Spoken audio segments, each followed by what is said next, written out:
आज mother's day की वजह से यहाँ पर है, उनको मेरी तरफ से हैप्पी मदर्स डे।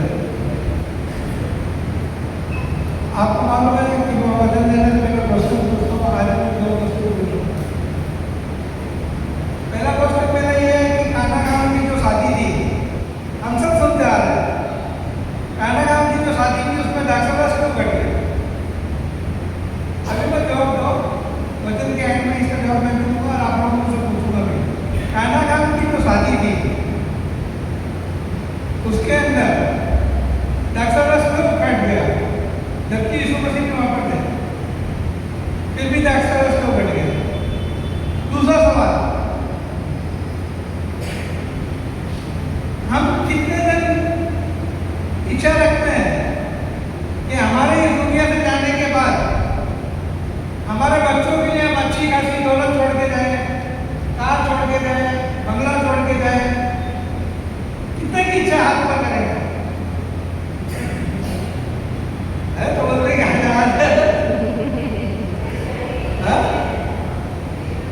नहीं है कि नहीं, बात कर रहे हैं कितनी इच्छा है, मतलब इच्छा की बात कर रहा हूँ कि भाई हम अपने बच्चों के लिए अच्छे से अच्छा छोड़ के जाए, पैसा छोड़ के जाए, सब इच्छा है। आइए वचन में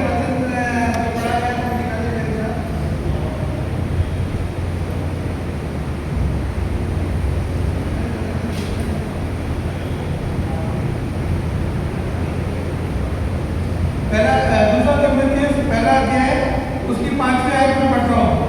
ये पौलुस तीमुथियुस को लिख रहा है और पौलुस तीमुथियुस से कहता है, मुझे तेरे उस निष्कपट विश्वास की शुद्धि आती है जो पहले तेरी नानी में था। नानी मतलब माँ की माँ में था, तेरी नानी लुईस और तेरी माता यूनिके में था।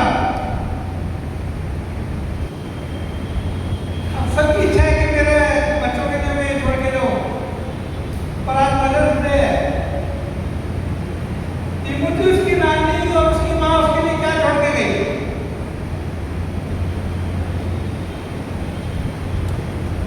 क्या छोड़ के गई? पैसा छोड़ के गई, कार छोड़ के गई, घर छोड़ के गई, बंगला छोड़ के गई, क्या छोड़ के गई? विश्वास। एक अच्छा विश्वास। और उस कहता है कि जो तेरी नानी के अंदर था, जो तेरी माँ के अंदर जो विश्वास था, जो प्रभु यीशु मसीह से प्रेम करती थी, जो प्रभु यीशु पर विश्वास करती थी, वो विश्वास मुझे आज तेरे अंदर दिख रहा है। मैं आपको कहना चाहता हूँ, अगर आप ये विचार रखते हैं कि मैं मेरे बच्चों के लिए अच्छे से अच्छा सोना रख के जाऊँ, पैसा रख के जाऊँ, आप अपने बच्चों को विनाश में ढकेल रहे हैं, क्योंकि आपकी दादी वो आपस में झगड़ने लग जाएंगे दौलत के लिए। एक कहेगा मेरे को ये नेकलेस कब मिला, वो कहेगा मेरे को ये जमीन नहीं मिली, वो कहेगा मुझे ये कार नहीं मिली।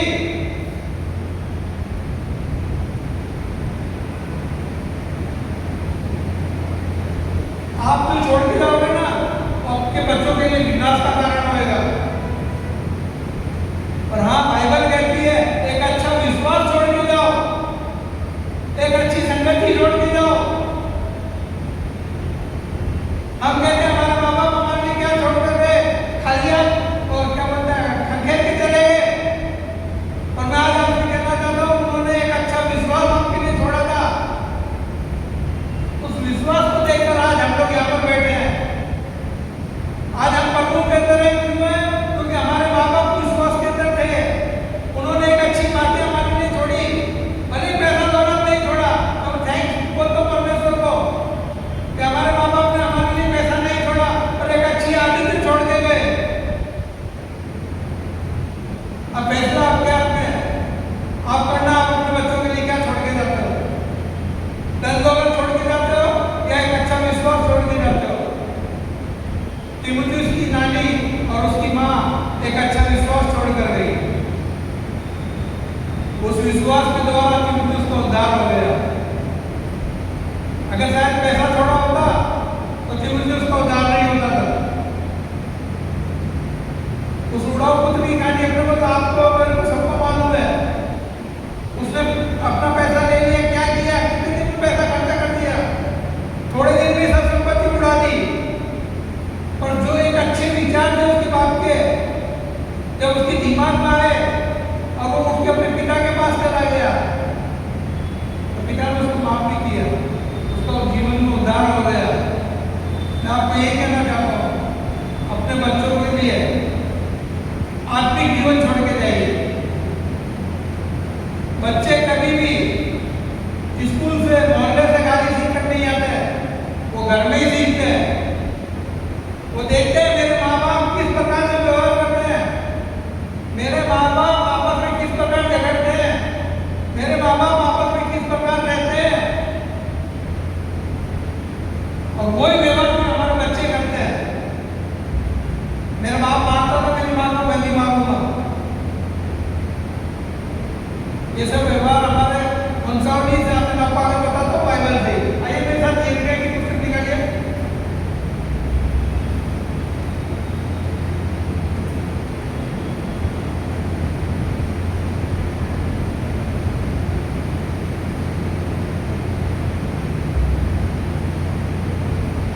यिर्मयाह की पुस्तक उसका 35वां अध्याय।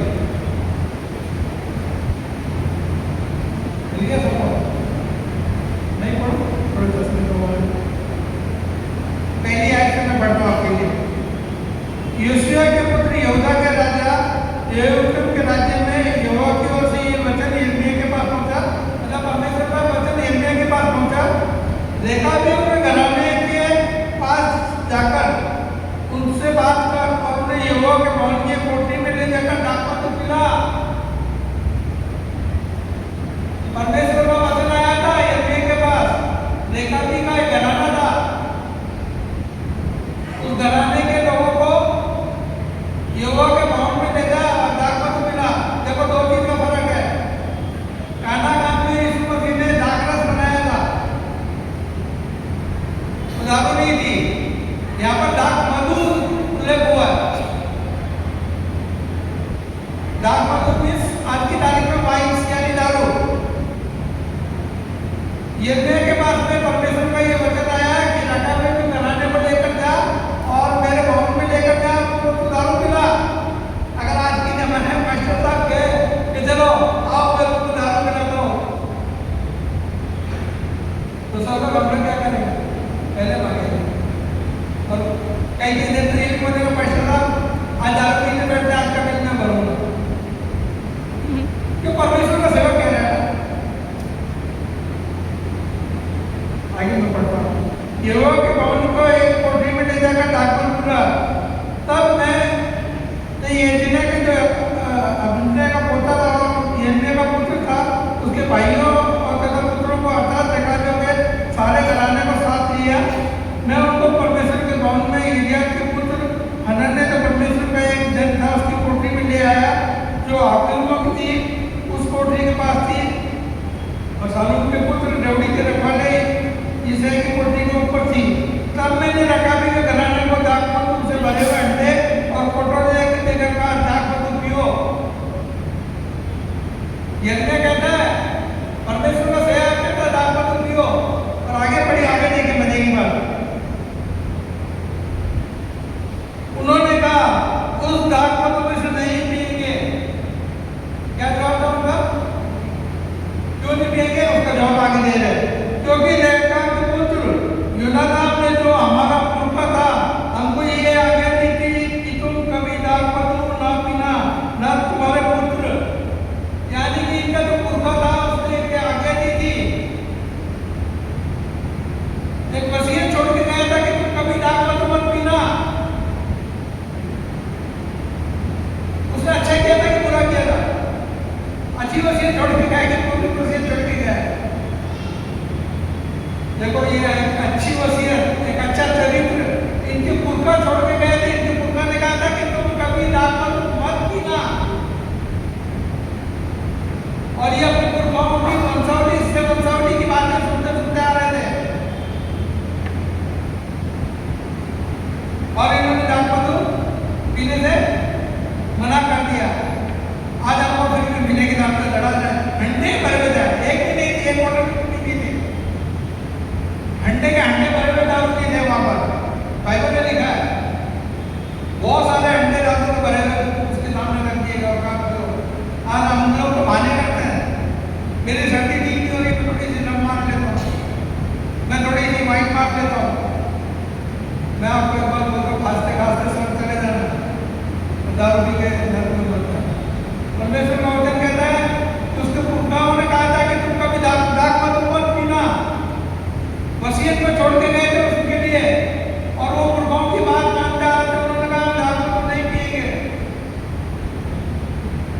क्योंकि देखा तो कुछ निर्णय जो हमारे पुरखा था वो ये आगे नहीं थी कि तुम कभी दाख मत पीना, ना तुम्हारे पुत्र, ना घर बनाना, ना भी बनाना, दाख की बारी लगाना, और ना उनका अधिकारी होना, परंतु जीवन भर तंबू में रहना, जिस देश में तुम परदेशी हो उसको बहुत दिन तक जीते रहोगे।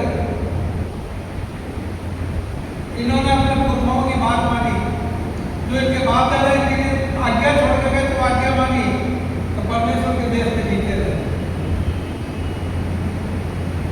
आज फैसला हमको करना है कि हम हमारे बेटों के लिए क्या छोड़ के जाते हैं, धन संपत्ति छोड़ के जाते हैं या चरचरी छोड़ के जाते हैं, या अच्छी प्रार्थना और धर्म को लेके जाते हैं। उनका जीवन हमारे हाथ में। एक परिवार में अगर माँ बाप मर जाते हैं, कोई बच्चे किसके द्वारा पहचाने जाते हैं, ये फलाने का लड़का है, ये फलाने का पोता है, यानी कि बच्चों के द्वारा माँ बाप पहचाने जाते हैं। भले माँ बाप मर जाए, और अगर उनका चरित्र अच्छा था, वो आत्मिक जीवन जिए, उन्होंने अपने बच्चों को अच्छी शिक्षा दी है, तो वो बाद में भी याद किए जाते हैं। एक कहानी में छोटी कहानियां देखो, साधु सोना सिंह जी कहीं जा रहे थे प्रचार करने के लिए, रास्ते में वो चलते तो वो एक पेड़ के नीचे बैठ गए, तो उन्होंने देखा एक चिड़ा चिड़ी का घोंसला है, उसका अंडे है, और चिड़ा चिड़ी बहुत खुश है, बहुत मस्त उछल रहे थे, उछल कूद कर रहे थे। उतने में थोड़ी देर में एक सांप आया, सांप ने आगे अंडे खाए। ये बेचारे बहुत साधु सुंदर सिंह जी बहुत नर्वस हो गए, और करते क्या, प्रकृति का नियम है, वो वहां से चले गए। थोड़े दिन बाद जब वो वापस लौट रहे थे, उसी पेड़ के नीचे बैठे थे, वहीं पर उन्होंने देखा कि ये घोंसला है, वही घोंसला था, और वहां पर अंडे दिए हुए थे, और वही चिड़ा चिड़ी गुजर रहे थे। उतने में उन्होंने देखा पेड़ पे सांप बैठे, चिड़ा ऊपर से उड़ गया, तो उनको क्या लगा कि शायद चिड़ा अपनी जान बचाने के लिए उड़ गया, पर चिड़े ने क्या किया, ऐसी पेड़ टूटी लेकर आया और अपने घोंसले को ऊपर डाल दी। उसकी इतनी दुर्गंध थी तो उसे सांप बेहोश होकर गिर गया, नीचे मर गया। क्या सीखते हैं स्टोरी? शैतान हर वक्त हमारे घर में घुसने के लिए तैयार है, पर ये जड़ी बूटी हमारे पास होनी चाहिए, वचन रूपी जड़ी बूटी हमारे पास होनी चाहिए, हमारा जीवन वचन रूपी होना चाहिए, हमारा जीवन आत्मिक होना चाहिए, तब हम शैतान का सामना कर सकते हैं। अय्यूब की पुस्तक आप कुछ सब जानते हैं, आपको पढ़ाना नहीं चाहता हूँ, अय्यूब के बारे में आप सब जानते हैं। वो अपने बच्चों के लिए प्रार्थना करता था कि मेरे बच्चों से कहीं गलती तो नहीं हो गई, और परमेश्वर से बेदखली करके वो हर माफी मांगता था। पढ़ना है अय्यूब पहला अध्याय के अंदर। पर जब शैतान उसके घर में घुसने की कोशिश करता है, तो परमेश्वर को क्या कहता है, क्या तूने इसके घर के 4 बार भाड़ा नहीं मांगा?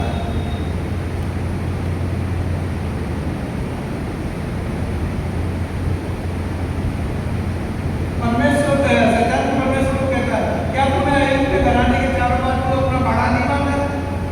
ना जाओ मैं पूछना चाहता हूँ कि हमारी समस्या क्या है? क्या परमेश्वर हमारे साथ है? क्या हम सिर्फ मोसो करते हैं, गालियाँ करते हैं, अनाथ करते हैं, और बच्चों के जीवन के बारे में तो सोचते ही नहीं? प्रभु का वचन कहता है, अय्यूब पढ़ना आप जाके घर पर, शैतान उसको पूछता है तो वो कहता है कि क्या तूने उसके घर के आगे बाड़ा नहीं बांधा? वही सांप उस चिड़िया के अंडे खा गया पहली बार में। दूसरी बार में जब उसको टेढ़ी मुट्ठी उस पर रख दी, उसकी हिम्मत नहीं हुई, वो गिर गया, मर गया सांप। सांप की हिम्मत नहीं हुई। मैं आपको एक बात कहना चाहता हूँ, सांप हरदम आपके सामने प्रलोभन में तुमको खाने की चीज जरूर लेके आएगा। वो कुछ ऐसी प्रलोभन की चीज आपके सामने ला के रखेगा कि आप उसके लालच पाएंगे। हवा आदम के अपन हम सब जानते हैं, वो सेव भी आज उसका नहीं था शैतान का। वो जो सेव उसने दिखाए खाने की चीज, वो सेव भी उसकी नहीं थी, वो सेव भी परमेश्वर का था। उसके पास कुछ नहीं था, तो उसने एक प्रलोभन दिया है, मानो तुम भी परमेश्वर के समान हो जाओगे। और आज हमने पाप कर दिया। आज हम भी ऐसा ही करते हैं, शैतान को अपने घरों में घुसने देते हैं। अरे एक बार चले गए मंदिर, क्या हो गया? एक बार टीका लगा के आगे, क्या हो गया? शैतान को एंट्री करने मत दो। शैतान बाइबल में लिखा फड़काना रसीले के समान घूम ही रहा है। एक ऐसा तो प्रतीक प्रतीक आगे एक स्टेटमेंट और पढ़ा होता है, अब्राहम की स्टेटमेंट है।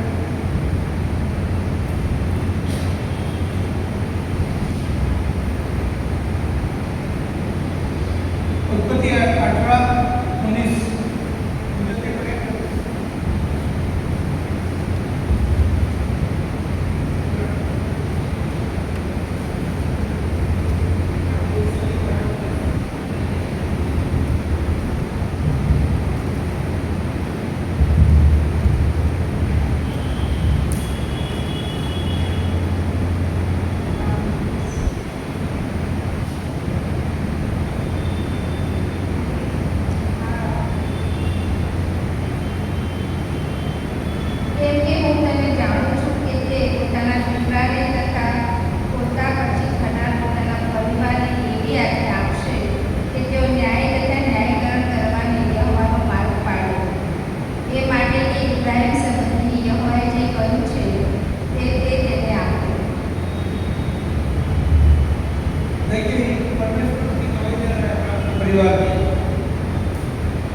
भले उस विवाह के अंदर यीशु मसीह को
प्रभु का अपना आमंत्रण बचपन से ही लेकर रखा हुआ है।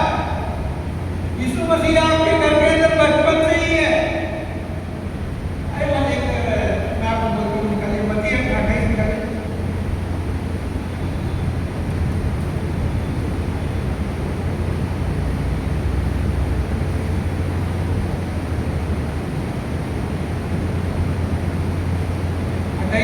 पढ़ रहा हूँ आपके लिए। और उन्हें सब बातें जो मैंने तुम्हें आगे दी है मानना सिखाओ। और देखो जगत के अंत तक सदा मैं तुम्हारे साथ हूँ। ये यीशु मसीह की प्रतिज्ञा है। वो कह रहा है कि मैं जगत के अंत तक, जब तक मैं दोबारा नहीं आऊंगा, मैं तुम्हारे साथ हूँ। ये उसकी प्रतिज्ञा है, उसका वादा है। क्या उसने अपना वादा छोड़ दिया? यीशु मसीह का हरदम हमारे साथ है। तो क्या हम यीशु मसीह के साथ हैं? यीशु मसीह मेरे घर में है, और क्या मैंने उसका आदर सत्कार किया है? क्या मेरा आचरण ऐसा है कि मैं प्रभु को अपने घर के अंदर बैठा के बातें कर सकूं? क्या मेरे घर के अंदर प्रार्थना की जोर चलती है? क्या मेरे घर के अंदर बेदी चलती है? अगर एक भी आदमी अपने घर के अंदर करता होगा ना, पूरा घर में उतार पा जाएगा।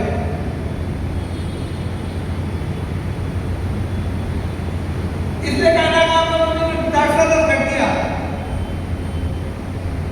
क्योंकि प्रभु का प्रभु, राजाओं का राजा वापस हाजिर है, पर उसके लोग किसी का ध्यान ही नहीं है। आज सुबह हम लोग भी चर्च में आए हैं,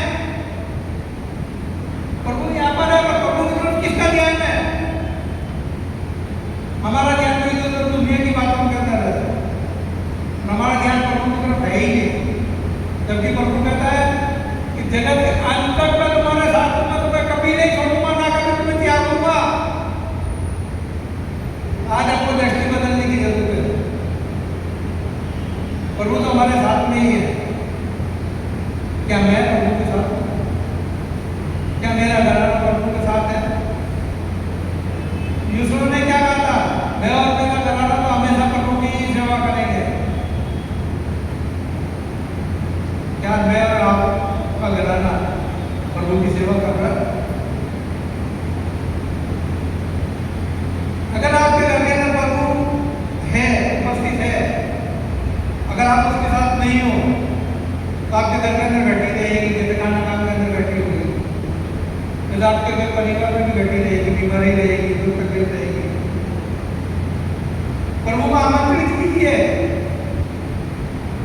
और आमंत्रित ही करना ही नहीं है, सिर्फ उसके साथ बैठिए, बातें कीजिए, प्रार्थना कीजिए, मनन कीजिए वचन का, जैसा अय्यूब करता था। मैं आपको एक लाइफ बोल के बंद करूँगा, ज़्यादा टाइम नहीं दूंगा। अय्यूब के साथ में घटना घटी। इससे पहले उसके कितने बाइबल आप पढ़ोगे तो उसमें लिखा हुआ है कि उसकी 10 बेटी थी, मतलब मिला के 10 का टोटल, 500 गधी थी, 1000 ऊँट थे, सब कुछ था। पर जब भैया जी का मतलब मुझे हम आते हैं भैया जी में, तो प्रभु कहते, प्रभु का वचन ये बताता है कि अय्यूब को सब दुगना हो गया। मतलब बच्चे कितने रहे?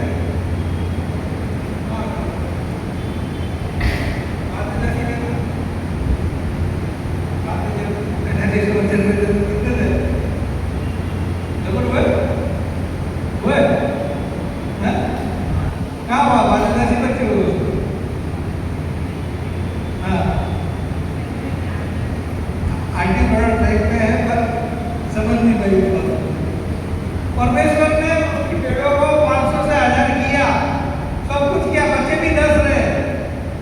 उनने कहता बच्चे 20 हुए, तो कितने जन विश्वास करते हैं कि 20 हुए? आगे पे हाथ उठा कैसे? यस, 10 स्वर्ग में थे, 10 यहाँ थे। यानी कि हमारी प्रभु की ये प्रॉमिस है कि आज के दिनों में हम सब जब मर जाएंगे तो हम सब के सब एक साथ में एकत्रित होंगे। 10 मर गए थे, 10 बाद में थे, यानी कि कितनों में 20। प्रभु ने सब चीजें दुगनी करी। कब करी? जो परिवार प्रभु के साथ में रहा, उसके परिवार में, उसके बच्चों पे प्रभु की भूख रही। आज आपसे यही कहना चाहता हूँ मदर्स डे के दिन, आज आप अपने बच्चों को क्या दे के जाना चाहते हैं? एक अच्छा जीवन, अच्छी शिक्षा, अच्छे विचार, आत्मिक जीवन, या सोने का नेकलेस, या कार, घर, क्या लेके जाना चाहते हैं? फैसला आपका।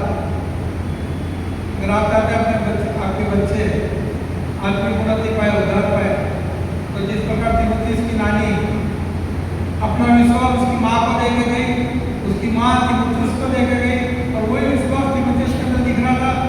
तीसरा आदमी पौलुस कहता है कि वो विश्वास मुझे तेरे अंदर दिख रहा है, तो तेरी नानी के अंदर था, तो तेरी माँ के अंदर।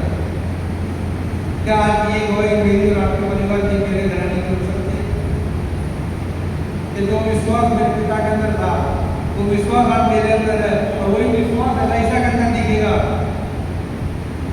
क्या लोग बोल सकेंगे? फैसला आपके अपने आप अपने बच्चों के लिए क्या करना है? ना तो यही कहना था, प्रभु यीशु मसीह को अपने जीवन में, अपने घर में आमंत्रित कीजिए, तो उसको कोने पे मत बैठा दीजिए, सुबह चीफ गेस्ट बनाकर इन्हें रख दीजिए, उसका आवभगत कीजिए, उसकी सेवा कीजिए, उससे बातें कीजिए, उससे प्रार्थना कीजिए, और विशेष उसके वचनों पर ध्यान दीजिए। तो वो आपको